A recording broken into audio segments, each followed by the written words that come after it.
I'm Margaret in Windsor. I was kidnapped in 1941 and brought to Moulton, Alabama, and given the name of a twin. Both twins, Peggy and Carl, were killed by their mother, Lina. They were born out of wedlock, and they were about a year older than me, and Carl was killed about a month. It was during winter, and they just went out and buried him. There wasn't there's a death certificate, but nobody questioned. He was just buried. She was fed to the pigs a week to 2 weeks before they brought me there. They kidnapped me and put me there, and I grew up in this hell. I started to put up a picture, too. I put them up in the past. I'm showing this for a reason. Well, wonder why. Last day or two, I can't see really through them. I'm just putting this up. I'm going to try because I need a magnifying glass. That is so odd. I was over here. I've looked everywhere, and they were here on this. This underneath it. There, this old. I'm saying this to connect it. My belongings are right here. And right here. Okay. And I do have some suitcase cases right here, a set, that a lady gave me. And this is the point I'm going to make. Last year and up until then, I've had rags. I was lucky to even have rags, and you don't want to know when you live out and you can't bathe and you can't this and that, and even when you have a place, a motel room, or even at a couple places that were HUD, and then I get into explaining what happened there. It's like sabotage and orchestrated the hell that I've lived. Let me put it this way. Have you ever had scabies? I've lost my hair. I had a full head of hair, really, all my life. That was one my husband used to compliment me on, and he didn't do that often. He was a put-down artist. Anyway, in here, last year, a lady contacted me. She's a family member, she said, from quite a ways from here. But she did send me some, I had nothing. When I say I had 4 outfits, I'm talking about summer, knit a shirt, and Bermuda type pants that I wore in the winter. And that's what I wore for about 3 years. I had this as a jacket, and I think someone gave me a jacket, but then a short jacket. Anyway, I'm not going to elaborate. You get the point. In the past, I have, I always, even going to school, growing up, I grew up in, you can't describe it. You talk about the Hatfields and the McCoys, or there was no movie coming around the mountain with Ma and Pa Kettle. That was it, except I think in Ma and Pa Kettle, and if you don't know what I'm talking about, maybe you could look it up. My growing up in this hellhole where they put me, and JFK helped in my kidnapping. I've put all this up. His father wasn't just appointed ambassador to England in 1936 when my father, Edward VIII, became king by Roosevelt, the president, just for it was a joke. He was put there because my father would not take orders from the Illuminati. They took him down with character assassination, and Wallace Simpson, who history today still states, and the videos put up just are horrifying. They have assassinated my father? Yeah, they did. Other leaders in the world, the United States goes out and they kill them, and of course they're terrorists, you know. With my father, who was so well liked and all this, they assassinated his character. He never married American Spy Wallace Simpson. He was married to a most beautiful lady, my mom, Claudia Ruth O'Keefe Windsor, sister to artist Georgia O'Keeffe, the artist. The O'Keeffes had money. They were literally destroyed to a point in all this. So my father was married to my mom. They were still alive, and I'm going to not get to the point here because the video's too small and my storage is going out, so I've got to wait about a week and a half to get to the store again. Anyway, I'm babbling, I suppose. Let me just cut to the chase and tell this. It was horrifying growing up. The beatings, the other horrors that happened. Let me clue you. They dropped me down there in this hellhole. And yes, JFK was part of it. I assume since Cortland Air Base, and this is when the war's going on, and this is 1941, the Cortland Air Base was near Moulton, so they had to have got me in there somewhere. I'm assuming they flew me in there. I didn't swim across the pond at age 2, and neither would I have come there. You can't describe growing up there. The abuse, and I mean abuse. She killed her twins, Lana did. I don't know if I put that up. I have in the past.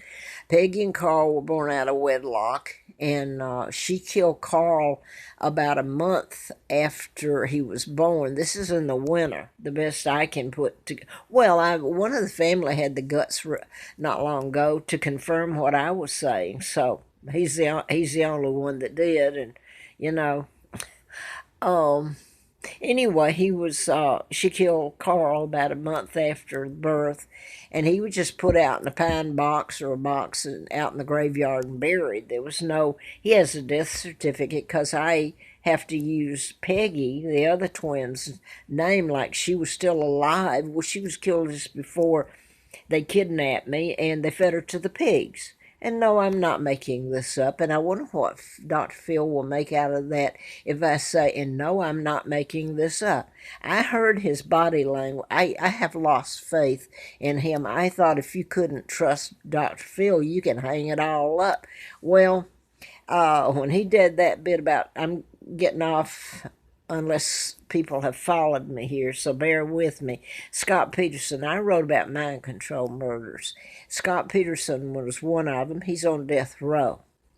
Now then, when Dr. Phil's program the other day with Nancy Grace, former Atlanta prosecutor, Fulton County, who knows all this, who's made money off of her programs, and a lot of it has dealt with people who, at least a few of them, were under mind control. And she has beat up on Scott Peterson, called him names. Scott Peterson's a victim in all this. And Watts, the man who's supposed to have killed his wife and children recently, an unborn child, I'd already connected it. It wasn't because of the names or the patterns. It's simply this time because, well, a little bit of it was patterns were in it, but I wouldn't have gone public and made the statement necessarily. But on Dr. Phil's, he said something about that there had been connections made to Chris Watts. Well, if there's a connection, it's mind control used. This man pled guilty. He doesn't know. Nobody's told him he was programmed. So he's in life. He's a lifer, okay, to keep from being put to death. So anyway, I put all this up. Where am I going with this? I was kidnapped. I'm telling a little bit about how I grew up.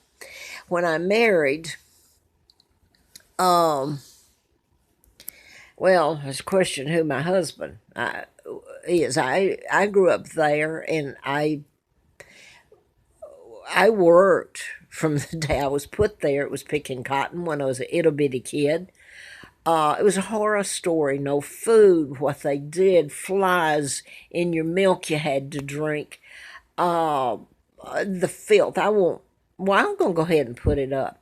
The grandmother there, the you can say what you want to. They get mad because I put this up. That family did what's left of them. Nobody wants the truth told. Well, they did it. And to say they love you, my God, I don't know. I hope that it's told because it's so vicious and mean. Um, I've lost my train of thought. It's so awful. Anyway, let me get back to I married and life wasn't really any better except I had my two sons. Therein you get into this whole mess. I'm going to fast forward because I wrote about mind control murders, and Larry Flynn at Hustler magazine, bless his soul, was shot while I was doing the book. I lived in Marietta, Georgia, at Moonraker Apartments. Later, Moonraker became a movie, a James Bond, with Roger Moore. And then the next movie made was with Timothy Dalton, 007, A License to Kill. The name of my book was MD, A License to Kill. I was living at Moonraker and for a year while I was writing it, and then moved up to Laurelwood, just up the street, and that's where I got the letter from the FBI, ongoing investigation, national security involved. And that's where I ended up April Fool Day, almost killed. Lois Pearson, she's married. She may be dead now, I don't know. She was never charged with the crimes. I will tell you this, that without my saying anything, the sheriff's department out here in Botetourt County, it's either the police or the sheriff's department, told me. So they already knew. It was already common knowledge. They knew what was done to me. Anyway, that's when everything went. I had nothing. I never really had anything. I wore clothes growing up in that family where they bought feed sacks and things like that. And I remember kids laughing at me because the undergarment for a slip, I even wore it in the summer. It was made out of some kind of sack, and they would, when I was on the bus, they would pull it under the little dress I had on and pull it and make fun of it. I can't tell anymore because this is going to go off. I'm going to get to this. I lived on the Appalachian Trail. I starved. I froze. There was things happened up there that I lived a lot up at Full Heart Knob. I've even corrected by that somebody the other day. A local said, well, how much of the, like, he knew already. No, I didn't do the whole trail, but I sure the heck lived up there and froze and starved. You should try it where the water, a gallon jug of water will freeze at the snap of a finger. And I had no decent clothing or food or anything. One man would come up there, a nice man, and on occasion, and bring me, well, he kept me from freezing. Well, one winter, but then that turned into a disaster. It wasn't his fault, though. At least he tried. I guess somebody's listening to me next door. I live where my life has been in front of everybody. Holy hell. And they don't want to hear anything about it, except on YouTube. And therein, if I'm skipping, I'm going to get to this. But everything I had was taken, if I had anything, when I was almost killed April Fool Day of 80. For a little bit, I had some clothes. I had a home. But it was hell then. My husband, I found out, worked for the CIA. He didn't get a check from them. If he did, I didn't see it. And he was, well, I'm not even going to get into it. There's no need. Nobody's ever paid for the different crimes that were committed against me. I stayed and there's a lot I'm leaving out until, if this is ever brought into a world court, so everybody has to see it. I'm not going to tell some of it. Anyway, I worked through high school. I walked home at night, even in winter, the last 2 years. I worked at the City Grill. I'd walk from the housing which was finally built, so we at least had lived where it was a toilet and bathroom, and didn't have anything to eat. And Philip, what's the name Philip? And bless his soul, I hope he's okay. I didn't ask for him to be brought into this mess. I loved him. I took care of him. Uh, I thought he was a brother, you know, until I started learning all this. Anyway, I couldn't stand to see him go hungry either. And I always made a way for his Christmas.